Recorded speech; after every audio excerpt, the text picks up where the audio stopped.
La Iglesia, Comunidad Apostólica Misionera, presenta La Fuente de la Verdad, dirigida por el pastor Alberto Gallego.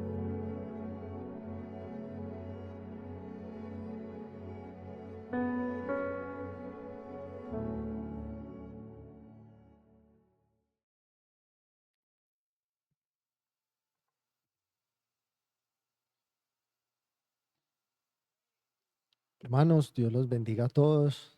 Nuevamente, démosle gracias a Dios por sus misericordias, porque dice la palabra que nuevas son cada mañana.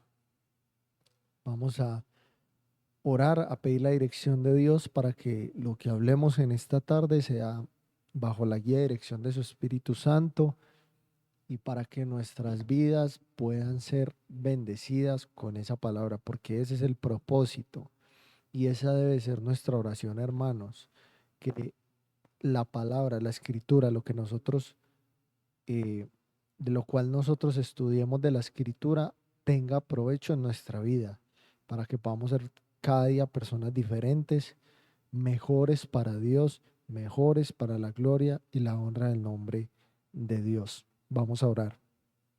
Padre Celestial, nuevamente en esta tarde te damos todo el honor porque solo tú lo mereces, Señor. Toda la gloria porque solo tú la mereces, Padre. Te pedimos que a través de tu Santo Espíritu nos dirijas en esta tarde para que el mensaje, Señor, que se va a hablar tenga provecho, Señor, en la vida de cada una de las personas que escucha, Señor. Presta atención en esta tarde a lo que se va a hablar, Señor. Que sea tu palabra la que hable a cada uno de nosotros, porque es tu palabra la que transforma vidas, no nuestras palabras, Señor. Dejamos todo en tus manos, confiando y creyendo en que tú nos vas a ayudar, Padre, en Cristo Jesús. Amén. Hermanos, vamos a Lucas capítulo 15, versículos 17 y 18. Y dice, y volviendo en sí, dijo, ¿cuántos jornaleros en casa de mi padre tienen abundancia de pan? Y yo aquí perezco de hambre. Me levantaré e iré a mi padre y le diré, Padre, he pecado contra el cielo y contra ti. Y el tema del cual vamos a hablar en esta tarde, hermanos, y preste mucha atención a lo que vamos a hablar, titula El hijo lejos de casa. Se relata la historia, hermanos, de un hombre creyente que se encontraba frente a un semáforo y que estaba dispuesto a cruzar la calle. Al otro lado lo esperaba un hermano en la fe. Resulta que cuando él llegó a la mitad del camino, a la mitad de la calle, se detuvo de una manera abrupta y permaneció inmóvil por un momento. Cuando terminó de cruzar la calle, el hermano que estaba al otro lado, con asombro le dijo, pudiste haber sido atropellado por un vehículo, ¿qué estabas haciendo? A lo que ese hermano le respondió, estaba orando. Entonces, a su otro hermano, intrigado por lo que él le respondió, le preguntó, ¿y qué asunto era tan importante como para detenerse justo en ese lugar? Entonces el hombre le replicó, una nube se interpuso entre mi Salvador y yo, y necesitaba removerla antes de llegar al otro lado de la calle. El cristianismo, como es evidente para muchos, ha ido debilitándose con el paso de las generaciones. Cada vez se percibe una menor firmeza en cuanto al conocimiento bíblico y en cuanto a una relación íntima y cercana con el Espíritu Santo de Dios. Tristemente, la fe cristiana ha llegado a parecerse a muchas leyes humanas. Y cuando hablo de esto, hablo de la flexibilidad de la cual se ha impregnado. Mas, sin embargo, el cristianismo no puede ni debe ser así, porque la palabra de Dios, hermanos, no es adaptable. no varía según la cultura, no varía según el género, ni la raza, ni la influencia social de quienes la adopten, de ninguna manera. Tal como hemos señalado en reiteradas ocasiones a lo largo de muchos mensajes que se han dado, gran parte del cristianismo contemporáneo busca ajustar las escrituras a los parámetros sociales en lugar de moldear la sociedad conforme a los parámetros o a los mandatos divinos. Y las consecuencias de esa inversión de prioridades han sido, yo diría, devastadoras. Nosotros vivimos en una sociedad corrompida por inmoralidad, corrompida por odio, rencor, desenfreno, homicidios y todo tipo de pasiones desordenadas que podamos llegar a mencionar. Y lo más lamentable es que muchas personas que hoy escuchan el Evangelio lo hacen desde una simpatía mera y plenamente superficial. Se sienten momentáneamente como interpeladas por las verdades que se proclaman desde los púlpitos, hermanos, pero si se les preguntara de una manera honesta, reconocerían que no perciben una necesidad real y sincera de un Salvador. Las personas, el mundo se resiste a ver su pecado y aceptar la realidad de una eternidad de tormento como consecuencia de una vida sin Cristo. Y surge la pregunta, ¿y por qué sucede esto? Porque el mundo en el que vivimos es así. Resulta que las personas que simpatizan con el Evangelio no quieren mirar la cruz, no están dispuestos a pagar el precio que representa seguir a Cristo. Mientras se sientan cómodos en el mundo y puedan mantener de alguna manera una aparente conexión con el Evangelio, se aferran a una paz ficticia, a un consuelo, digamos, autoinducido que les hace creer erróneamente que están en paz con Dios. Lamentablemente es la situación de muchos simpatizantes con el Evangelio que creen estar bien con Dios y que creen tener salvación en sus vidas viviendo de esta manera. Y es la situación del mundo, porque el mundo y gran parte de ellos simpatiza de alguna manera con el Evangelio, pero no sienten la necesidad real del Salvador, no tienen la necesidad de que en sus pecados les sean perdonados porque se sienten lo suficientemente buenos para llegar algún día al cielo. Ahora, volviendo al estado actual del cristianismo del cual hablábamos, es muy triste contrastar su debilitamiento generacional, como lo decía. Y el ejemplo del hijo pródigo es profundamente ilustrativo para cada uno de nosotros. Si usted lee la historia en Lucas capítulo 15, usted se puede dar cuenta que él exigió la herencia que por ley le correspondía siendo hijo y estaba convencido de que podía vivir según sus propios deseos, sus intereses, conservando el valor de lo que había recibido. Mas, sin embargo, cuando derrochó su herencia en todos los placeres del mundo, fue absorbido por el mundo y finalmente terminó en la ruina. La escritura dice en Lucas capítulo 15, versículo 16, y deseaba llenar su vientre de las algarrobas que comían los cerdos, pero nadie le daba. El hijo había perdido toda comunión con su padre, hermanos. Anhelaba volver a sentarse en la mesa, compartir la intimidad de la familia y restaurar esa relación que había sido rota. La pregunta es, ¿a qué apunta todo esto? Muchos cristianos hoy viven en desobediencia constante.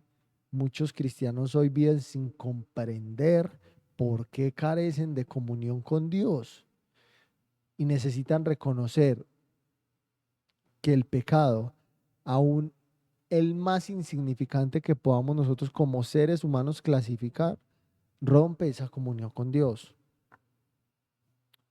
Todo hijo genuino de Dios anhela mantener una relación estrecha con su padre, pero es consciente de que sus acciones lo alejan de esa vida que debería vivir. Como les contaba la historia al principio, hermanos, esa persona que se detuvo a mitad de la calle y que le mencionó, que le dijo a su hermano de que había una nube que se había interpuesto entre él y su Salvador. Lo que estaba queriendo decir es, había un pecado, algo en su vida que había roto su comunión con el Salvador, que lo había alejado de su vida y necesitaba volver a tener esa comunión, necesitaba restaurar esa comunión que para él era tan importante. Muchos creyentes tristemente han tomado su herencia espiritual y han decidido vivir según sus propios planes, tal como lo hizo el hijo pródigo.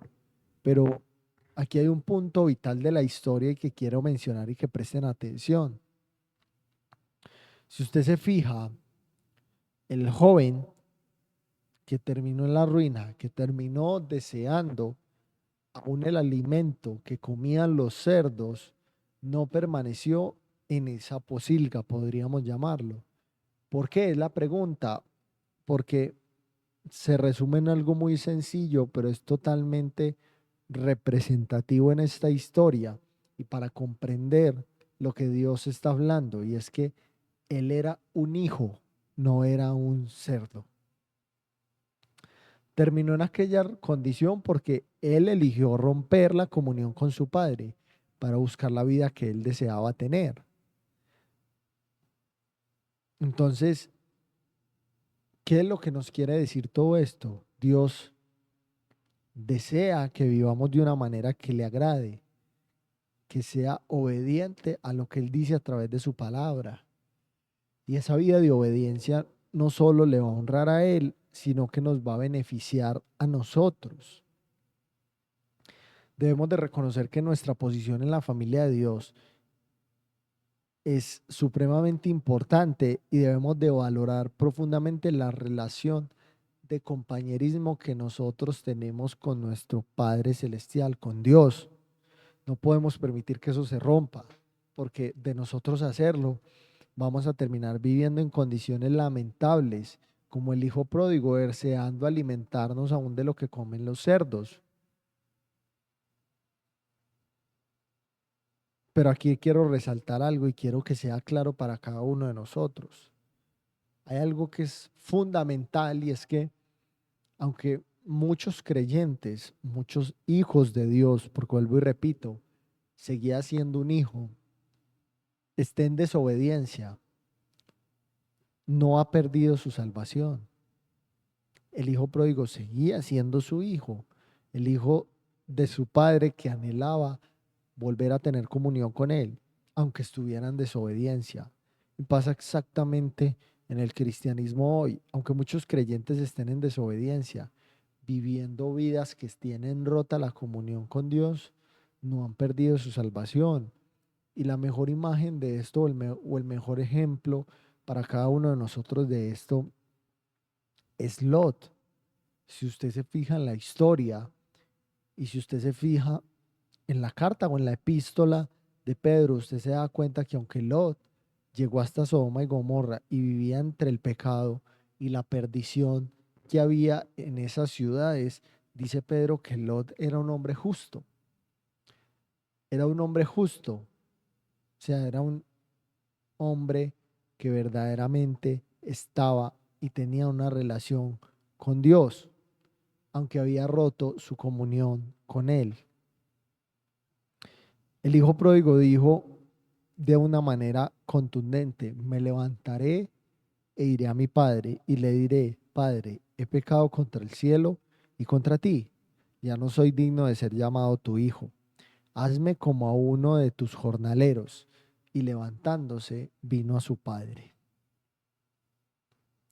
Primero que todo, quiero que se dé cuenta que el hijo no dijo estas palabras no pensó esto, no se dio cuenta de esto hasta que no volvió en sí. Y pasa exactamente igual con cualquier cristiano, con cualquier hijo de Dios, mientras que viva en desobediencia y tenga l- rota su comunión con Dios, no va a volver en sí, no va a tener estos pensamientos hasta que no vuelva en sí y se dé cuenta de que ha pecado contra Dios y de que ese pecado es el que tiene exactamente rota la comunión con Dios. Note cómo en todo momento el hijo pródigo se refiere literalmente, y valga la redundancia, a su padre como su padre. No había perdido la condición de hijo, como les decía, aunque su comunión estuviese quebrada y su testimonio tristemente aún deteriorado. Muchos cristianos hoy han perdido tanto su comunión con Dios como su testimonio y viven de forma totalmente opuesta a lo que han sido enseñados. Y aún así siguen siendo hijos. Por eso el título de este mensaje, hermanos, el hijo lejos de casa, hermanos. Y para ilustrarle esto de una mejor manera, para que lo podamos comprender mejor, hermanos, mire, se cuenta la historia de un padre que tuvo un conflicto con su hijo y, y dicen que lo envió a la parte superior de la casa, indicándole que no podía bajar a cenar hasta que reconociera su falta. El niño permaneció terco en su actitud e intentó varias veces justificar sus acciones, evadiendo su responsabilidad. Varias veces llamó a su padre y le decía, bueno, si ustedes consideran que yo me he equivocado, les pido perdón. Y también quiero decir que quiero bajar a cenar. El padre le respondió, todavía no es suficiente. Y volvió a bajar y el hijo permanecía en el piso superior. Varias veces sucedió de la misma manera, hermanos, hasta que llegó un momento donde, cuando conmovido y casi llorando, el hijo le expresó con sinceridad al padre y le dijo que por favor lo perdonara, que sabía y reconocía por él mismo que había hecho algo malo. Y en ese preciso momento fue que fue recibido en la mesa familiar y la comunión fue restaurada. Muchos cristianos hoy oran, hoy expresan en sus oraciones y se dirigen a Dios diciendo, Señor, si hoy te he fallado, te pido que me perdones. Y para Dios eso no es suficiente, hermanos, porque si usted se sentara a examinar cada una de sus palabras, cada una de sus acciones, de sus pensamientos, en un día, usted se puede dar cuenta que si contrasta eso con la escritura, se va a dar cuenta que sí o sí usted falló, usted se equivocó. Muchos cristianos hoy le dicen a Dios, si tú consideras que yo he fallado hoy, perdóname. Eso no es arrepentimiento y eso no restaura la comunión de ningún cristiano con Dios. Como lo digo, es la triste realidad de muchos creyentes hoy que que son hijos, pero están lejos de casa y que aún su orgullo y su deseo de vivir como ellos quieren los ha alejado completamente de Dios y hoy están apartados creyendo aún que están muy bien, pero solo hasta que llegan al punto más bajo, como llegó este hijo pródigo en su vida, se dan cuenta de que necesitan restaurar la comunión y confiesan, hermanos, literalmente que han pecado contra el Padre. La primera carta de Juan, el capítulo 2 versículo 1 expresa con claridad este mensaje, hermanos, y dice, hijitos míos, estas cosas os escribo para que no pequéis. Y si alguno hubiere pecado, abogado tenemos para con el Padre, a Jesucristo el justo. Hermanos, si usted es hijo de Dios, usted pertenece a la familia de Dios. Y el Padre desea mantener una relación íntima con usted. No se trata simplemente de cumplir normas o seguir reglas. Dios no busca, podríamos llamarlo, autómatas espirituales, sino hijos que desde su libertad deseen agradarle. Dios sabe que nosotros no somos perfectos. Su expectativa no es que vivamos una vida sin errores, sino que aprovechemos la provisión que Él ha hecho para nosotros, el perdón a través de Jesucristo, que es tan importante. Juan no dice que para tener un abogado ante el Padre debamos primero arrepentirnos, confesar o participar de algún rito. No. Juan dice que si pecamos, tenemos un abogado, a Cristo mismo, quien intercede por nosotros, aún antes de que nosotros formulemos cualquier petición de perdón.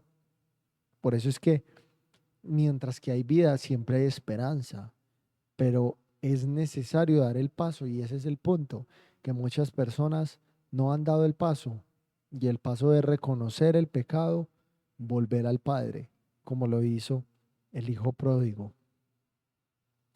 El verdadero Hijo de Dios, hermanos, va a desear agradar a su Padre y vive con ese deseo en su corazón. El salmista lo expresó, hermanos, en el Salmo capítulo 139, versículos 23 y 24.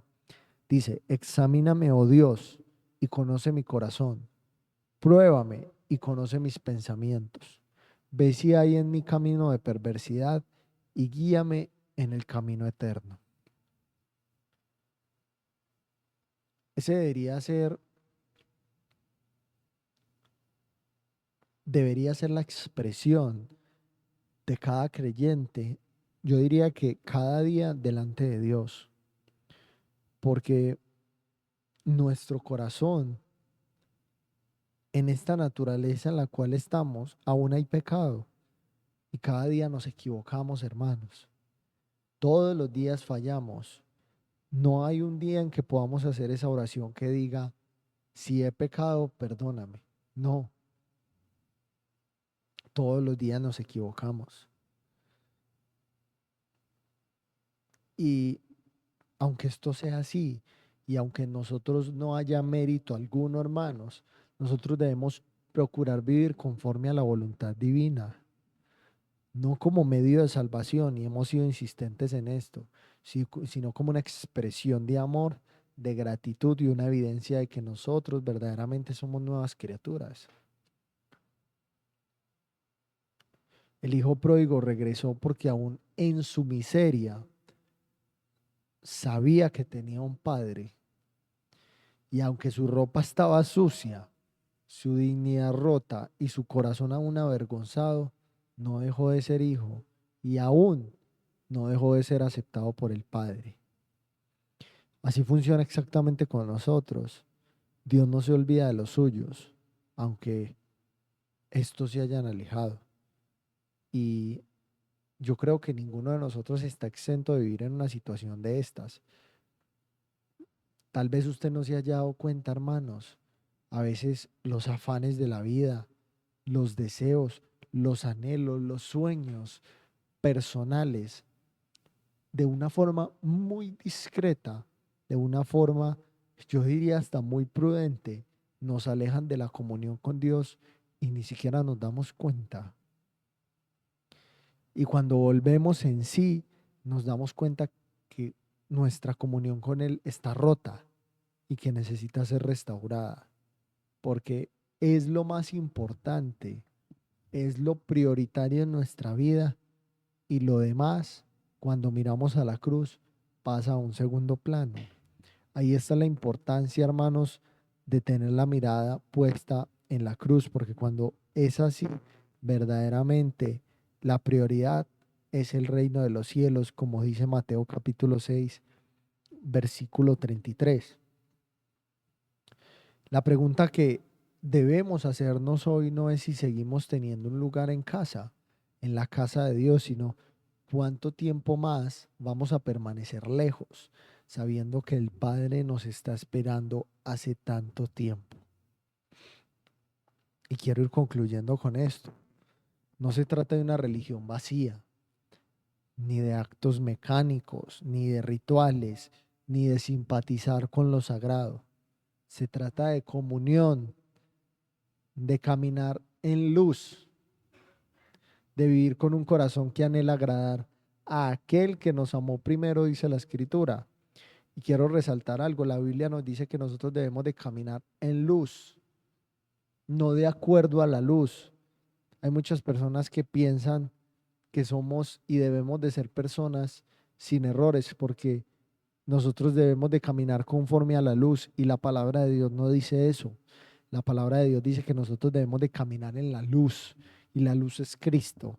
Y para caminar en la luz debemos de seguir las pisadas de Cristo, porque nosotros en nuestra naturaleza no podemos caminar conforme o de acuerdo a la luz, porque vamos a seguirnos equivocando. Y por eso les decía ahorita, Dios no espera perfección de nosotros, espera madurez y espera un deseo siempre de tener comunión íntima con Él, pase lo que pase, y que nuestra prioridad siempre esté en tener comunión con Él. Quiero terminar con esto. La posilga, hermano, no es un lugar para un hijo de Dios. El hijo pródigo, aunque deseó la comida que se encontraba en un lugar que se consideraba como una posilga, no comió de ella, sino que volvió en sí, dijo que regresaría a la comunión con su Padre. Y si hoy el Espíritu Santo lo confronta a usted, el punto es que no enderezca su corazón, sino que reconozca, porque hace parte de lo que a Dios le agrada, la humildad, que reconozca, tiene su comunión rota con Dios y que necesita restaurarla. Recuerde que todavía hay un lugar en la mesa y todavía hay un Padre que a cada uno de nosotros nos está esperando, hermanos. Que Dios nos ayude, porque es un pasaje del cual podríamos hablar aún muchas cosas más y nos podría mostrar la condición de debilidad que tiene el cristianismo hoy y que muchas personas, siendo cristianas, tienen una conducta que pareciera que no fueran hijos de Dios, completamente alejados. Vuelvo y repito, Lot vivió eso y dice la Escritura en la carta de Pedro que Lot era un hombre justo. Y quiero volver a leer el pasaje con el cual con el cual empecé este mensaje, para que demos por terminado este mensaje, y lo invito a que siga leyendo y que siga estudiando esta historia, para que siga aprendiendo de la palabra de Dios y para que se dé cuenta lo importante que es para Dios que nosotros mantengamos una relación cercana con Él y restauremos siempre nuestra comunión cuando esté rota, porque ninguno de nosotros está exento o libre de que le suceda esto. Y volviendo en sí dijo: ¿cuántos jornaleros en casa de mi padre tienen abundancia de pan, y yo aquí perezco de hambre? Me levantaré e iré a mi padre y le diré: Padre, he pecado contra el cielo y contra ti. Padre celestial, en esta tarde, Señor, ante todo, Dios, pedirte perdón, porque no es que si hemos pecado, Señor, nos perdones, es que hemos pecado y necesitamos tu perdón. Todos los días necesitamos tu perdón. Todos los días necesitamos tu misericordia, Dios. Te pedimos que tu palabra, Señor, nos enseñe que lo más importante es una comunión contigo, Padre. Que todo lo que podemos o llegamos a obtener en el mundo no se compara con podernos sentar a la mesa tuya, Señor, a comer y a tener abundancia de pan para nuestra vida. Y ese pan es ese alimento espiritual que cada día nos nutre, Señor. Gracias por tu palabra, gracias por permitirnos entenderla, comprenderla como tú la has dejado escrita, Señor. Que saquemos provecho de ella, la valoremos y la cuidemos cada día como un tesoro en nuestro corazón, Padre. Porque de ahí es el alimento espiritual, el más importante, Señor, que necesitamos en nuestra vida, Dios. Yo te pido que tu palabra haga el efecto y tenga el propósito con el cual ha sido traída en cada una de las vidas que escucha este mensaje, Señor. Y que si hay comunión rota, Señor, sea restaurada, Señor. Y para quienes están en comunión, estén atentos y vigilantes, porque cualquier cosa de este mundo, Señor, cualquier cosa pasajera, Señor, cualquier deseo, cualquier sueño pasajero nos puede alejar de la comunión contigo por cambiar las prioridades que no debemos cambiar, Señor. Toda la gloria y la honra es para ti, Padre, en el nombre de Jesús. Amén y amén. Hermanos, Dios los bendiga y Dios los guarde a todos.